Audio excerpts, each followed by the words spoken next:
Hi,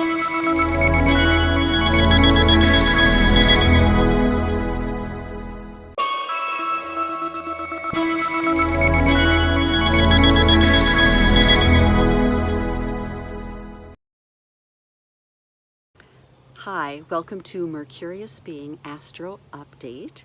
I am Amy and I am going to be talking about the Virgo Ingress, which will happen on August 22nd. Let me get the chart. At 10:16 p.m. Central Time. And I chose a different setting here today, so I hope that sunlight's not too bright. All right, so that's the chart. And I'm recording this a little early because I'm going out of town for a few days, and I feel a little bit like I'm cheating on Leo by kind of jumping into Virgo a little early. But as an astrologer, you know, we're always kind of looking ahead. I've noticed that about myself, so sometimes I'm like, you know, what day is it? What month? What season are we in? Because sometimes I'm in the season I'm in, obviously, hopefully, present moment. Yoga studies, practice, meditation, all that. But as an astrologer, I'm always kind of zooming out then and looking at longer term cycles and bigger picture things. So it is kind of an interesting, like, macro, micro, above, below sort of a thing. So, which leads us into macro, micro, above, below, the alchemical and hermetic nature of Virgo and Mercury. And Mercury is the ruler of Virgo, and it also rules Gemini. So we're moving into Virgo season, so the second rulership of Mercury. In Gemini is where we gather information, just bringing information, communication, all kinds of everything, bringing it to the table. And then in Virgo, we are separating the wheat from the chaff, and really discerning using critical thinking, you know, taking all of that information and separating it and coming up with a very workable and practical solution. Virgo is mutable earth. It's, you know, the natural zodiac, it's the 6th sign. So we move from Aries, the impulse of I am, I come into this realm. This is very simplified. Taurus, you know, I'm collecting resources, I'm collecting physical comfort. I'm kind of physically holding my place now that I've jumped into and asserted myself into the universe.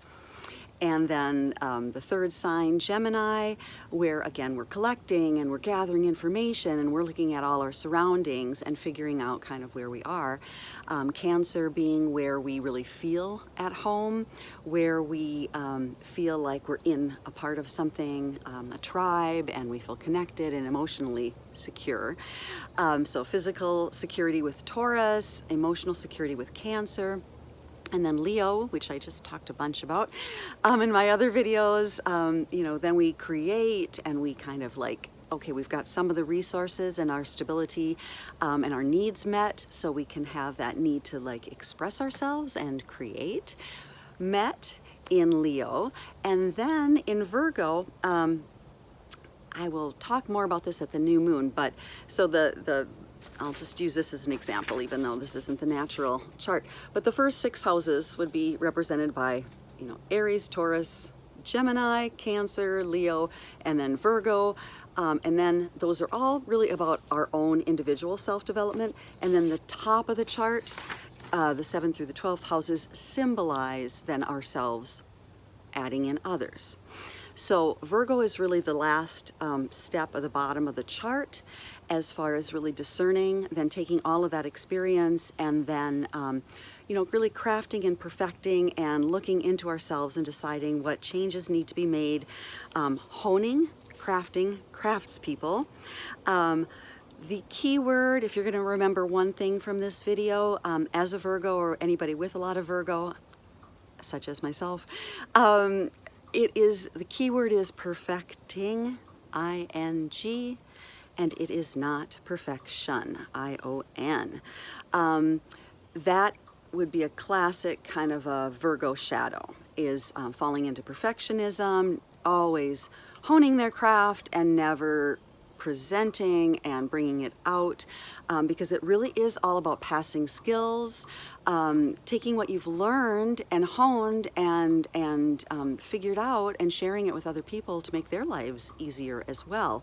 So there's a lot about being of use, being of service, having a sense of purpose, and really kind of on the daily. You know, really like a lot about your daily routine. Stephen Forrest always makes the joke about, so the sixth house, the old meaning of it was servants, service, and sickness. So not super glamorous. Stephen Forrest referred to it as the house of brushing your teeth, as opposed to the eighth house of Scorpio, which is sex, death, and the occult. So of course you sell a lot more retreat tickets to that one than you do Virgo. But not if you're this person, because I love Virgo. So it's all about, again, perfecting. It's all about improving. It's all about potential. It's all about making a better mousetrap. So again, the shadow with Virgo would be never feeling good enough, always working towards something, and maybe never sharing their gifts, because it's like, well, you know, I could study forever. With my Gemini North Node, I give myself permission.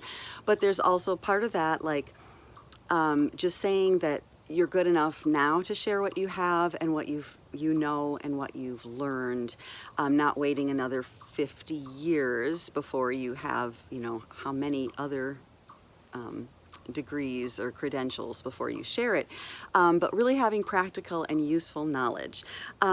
So the Virgo can forget the polarity of the Virgo Pisces, which is the Pisces, the 12th house, kind of one with everything. The idea of you are already perfect, whole, and complete as you are right now, right this moment, not a year from now, not again after you get that advanced degree. You are. So the health aspect, the sickness aspect of the sixth house is, I really come into this idea of the physical body, the Ayurveda daily routine, the Dinacharya, taking care of this physical vehicle as you move through the world in the best way possible, and really treating it as the temple. It's the home of the divine within the universe, and that's you. It's your little individual unit of your body, and how that can be divine. It's a part of the everyday workings of the world, and how can that not be divine, right? Physically, some problems with Virgo would show up in the small intestines and the nervous system. So a couple of seed bija mantras for that would be Bham, B-H-A-M, for small intestines. That would be right at the navel, Bham, and then Sham, but so spelled S-H-A-M, and I think I talked about that last time, but this time it's Sham, where the tongue is kind of behind the ridge, and that's probably for a whole other video, but it's spelled S with a dot underneath it, A-M, and that's for nerve tissues. So Sham, like Krishna, so kind of tucking the tongue under, so that is a good mantra for nerve tissues. So health issues associated with Virgo are anxiety and nervous tension, digestive problems. So it really medically, the small intestine, digestive enzymes from the duodenum and the pancreas, the splitting and purifying function of the liver, the enteric nervous system, so that's the network of nerves that surround the esophagus and the stomach, and intestines, and that is what is directly linked to the brain. I know you've probably heard a lot about gut health being linked to mental health and clarity, and so that would be the tie-in medically, symbolically with Virgo and Mercury. Blue is a great Virgo color. I think of the cornflower blue sky that we get in August and September. Now this is just me personally. I think of blue, a little cooler blue for Virgo than I do for Gemini. Gemini is a little more like turquoisey, sky blue. But this is your, interpretation as well. These are my associations. You might associate something different with Virgo. So I think of blue stones.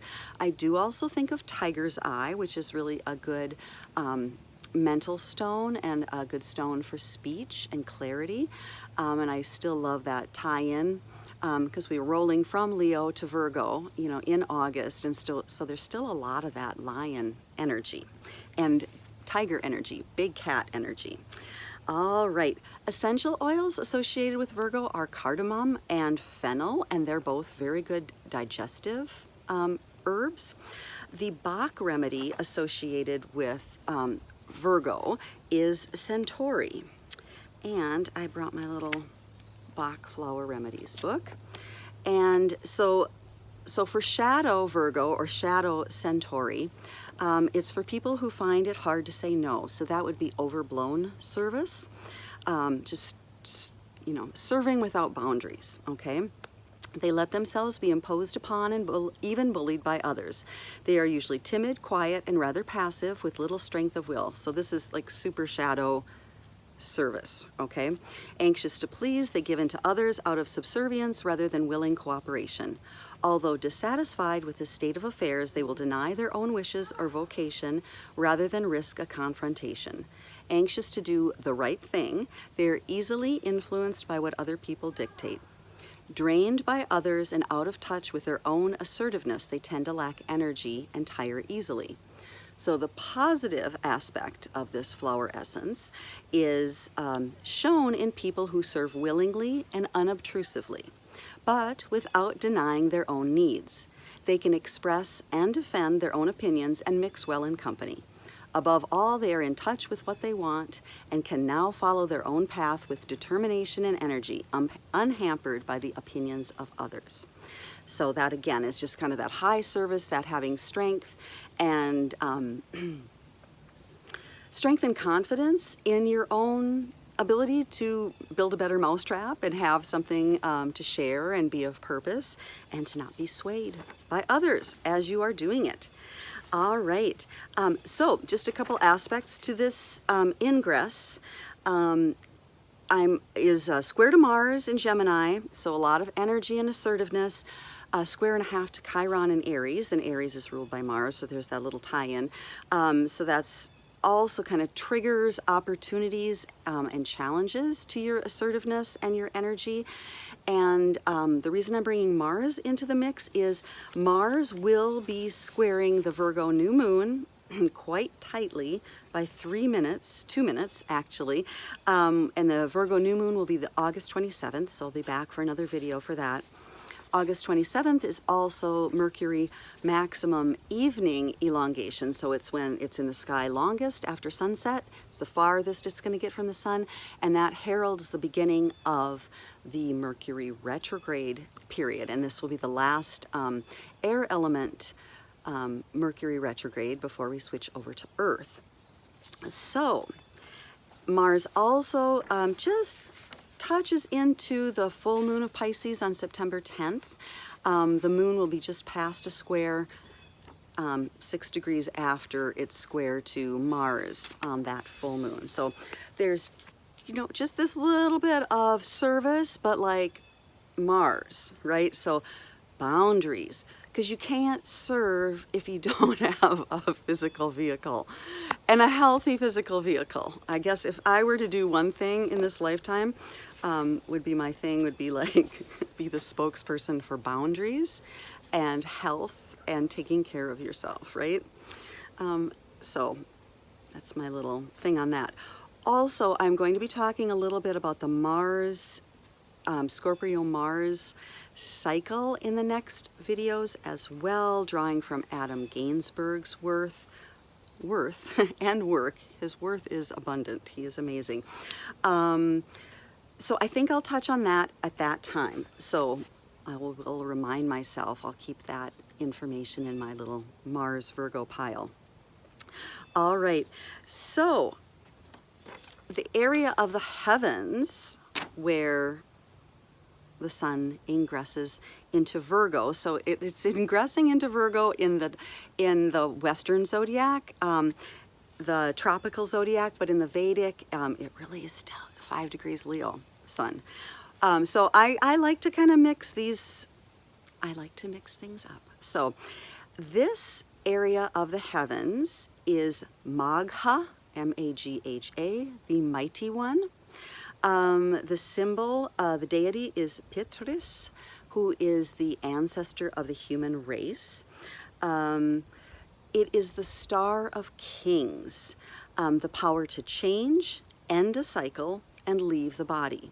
It's about achievement and nobility. This star demands strong morals and can give honor and prestige if one follows an ethical code.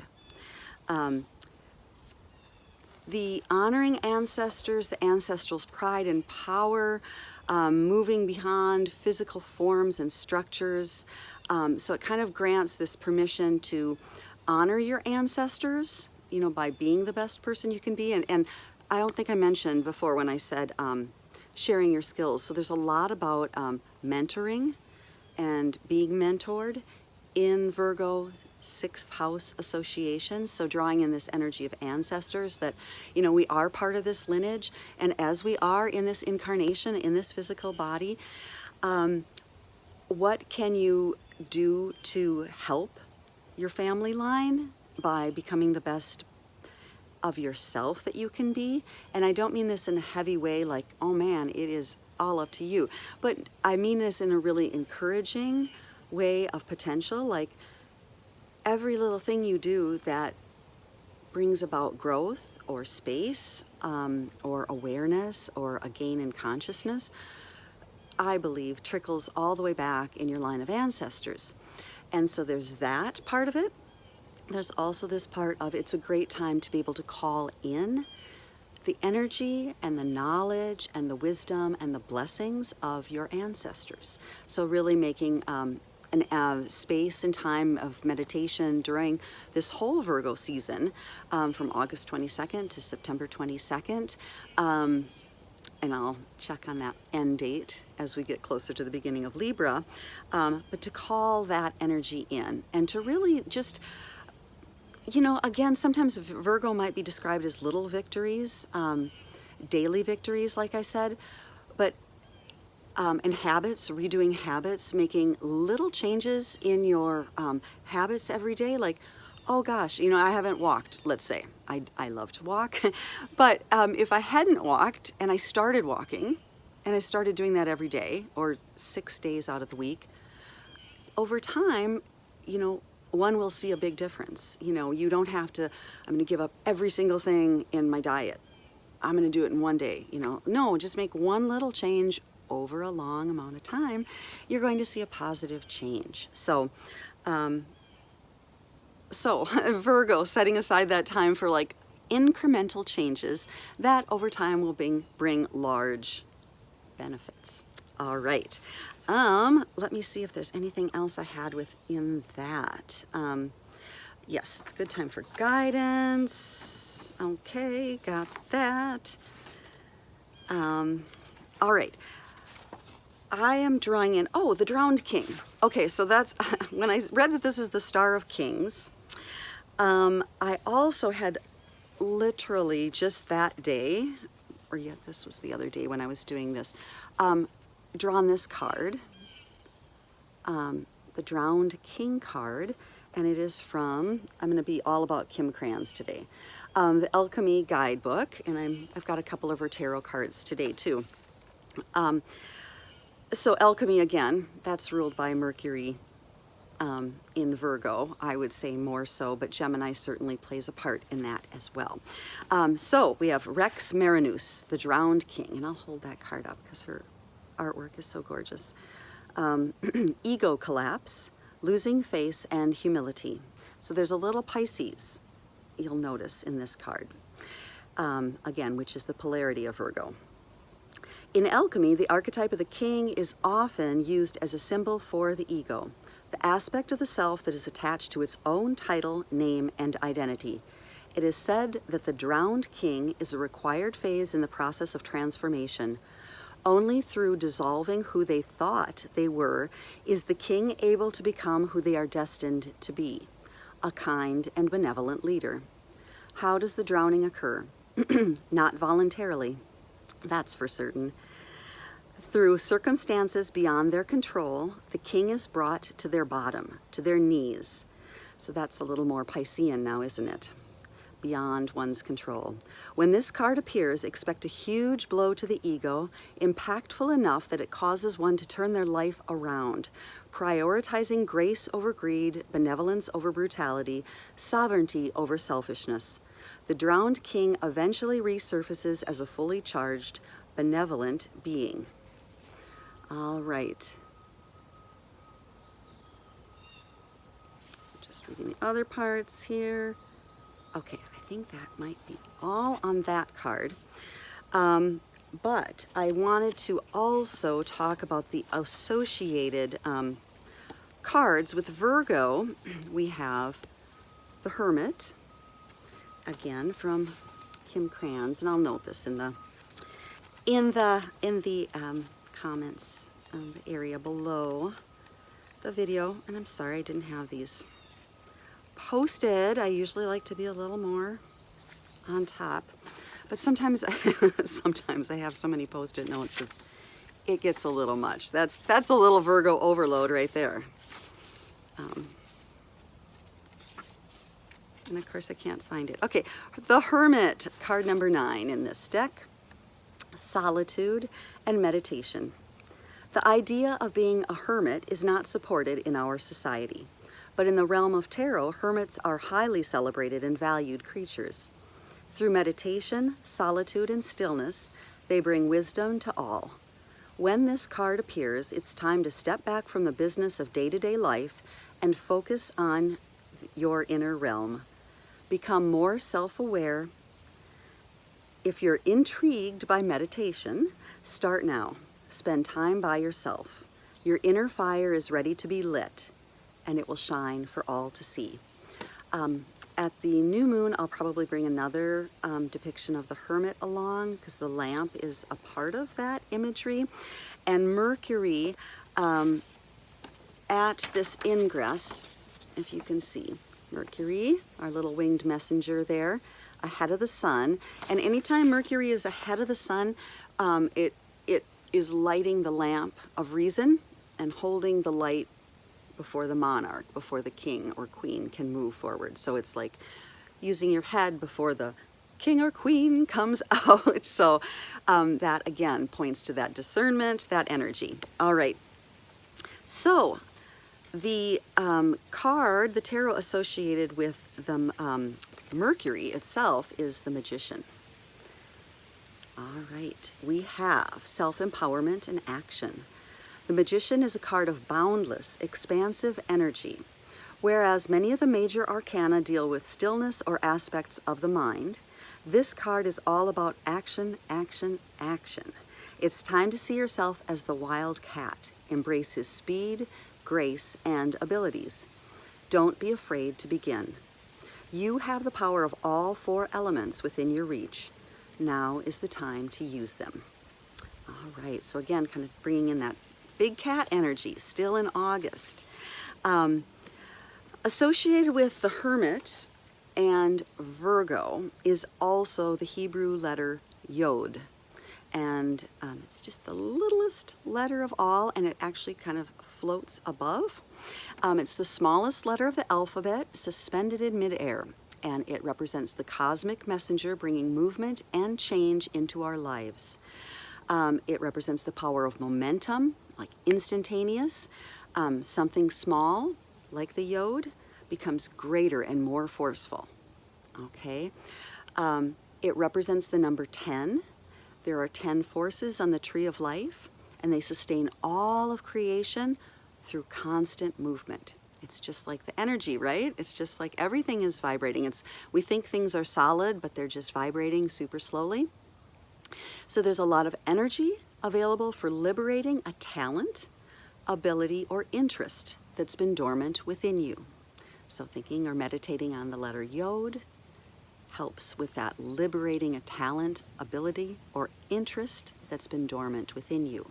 So you kind of think maybe during the Leo season, it's like, oh wow, my heart really is calling me to create something.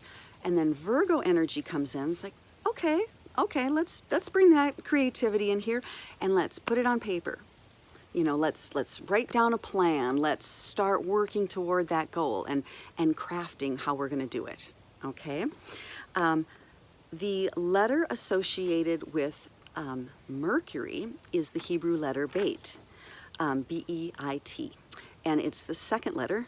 Alpha is the first, Beit is the second, alphabet. See where we get that? In English, the second letter, the universe and our place within it. So just thinking about this, you know, our space within the universe, and I'm kind of distilled this down, and like our home is our body within this place. It's also about nourishment and blessedness. So besides the little changes we can make during Virgo season, we can count our blessings every day. And again, sometimes when life is overwhelming and something, you know, we can all be faced with something that's really, really big and really just a lot, right? But we can maybe just count a blessing every day, even if we're going through something really hard. And then maybe we find that, oh, there's another blessing. Like I'm sitting outside today and I'm really excited about the flowers, and I can hear the crickets. I don't know if you can hear them. And, you know, once you start thinking about everything you're grateful for, anything that might be problematic in your life can kind of slip away, right? Beit, second letter, also symbolizes duality, which is really illusory in the light of the universal allness, which again is that Pisces polarity. So that Virgo is like, you can't see the forest for the trees, and Pisces is you can't see the trees for the forest, but it would be more like you can't see the drop of water for the ocean. And it's like, because Pisces is just vast. It's the collective unconscious. Like I said, it's where we dissolve our ego. So your little ice cube of awareness on the ocean of ice cube of consciousness, ice cube of awareness on the ocean. I can't remember how that little saying goes. I'm sure I will. I'm getting a little Piscean. Anyway, you remember in Pisces that you melt into the ocean of unconscious and universal consciousness, but you individuate back into your own little body, your own wonderful vehicle that treats you very well on a daily basis. It gets you from here to there. In Virgo, Mercury. All right, so that was a bit of a digression. I wish I had a little point of editing that I could have stopped there. But I'm just going to plow through. So the last thing I want to do is just show you an image. Images associated with Mercury. So this is the caduceus. It's got the two snakes and the wings and the staff. So Mercury is also the psychopomp. It's the wings of the helmet or the wings of the heels of the shoes. And he has the lamp or the staff. And he can change states. So he was the one god in Greek and Roman mythology. So he's Hermes in Greek mythology and Mercury in Roman mythology. And he is the one who can come down to Earth and interact with humans and guide them at meeting places, at herms. Piles of stones are herms, crossroads, anytime there are three roads that come together. They're all ruled by Mercury and merchants.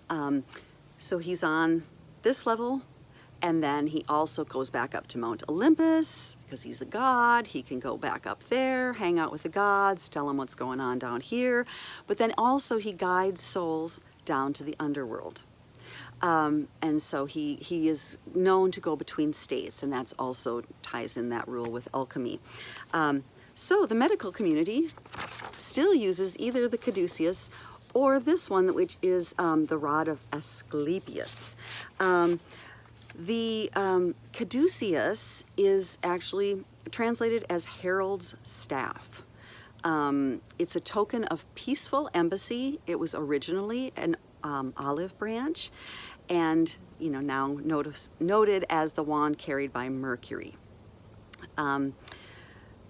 Caduceus is a symbol of peace and prosperity, also sign of commerce. The rod represents power. It would represent our spine in yogic terms. The serpents represent wisdom, and the two wings, diligence and activity. All right, so we go forward into Virgo season. So get your wings on, tread lightly and blessedly throughout your day and your routine. Find ways to make your routine a little bit better, a little more efficient, and that ways that really work for you and nurture your body. And then as you nurture yourself, you let that ripple out into the other people you're with and your community. And that, I believe, is all for today. All right, see you soon.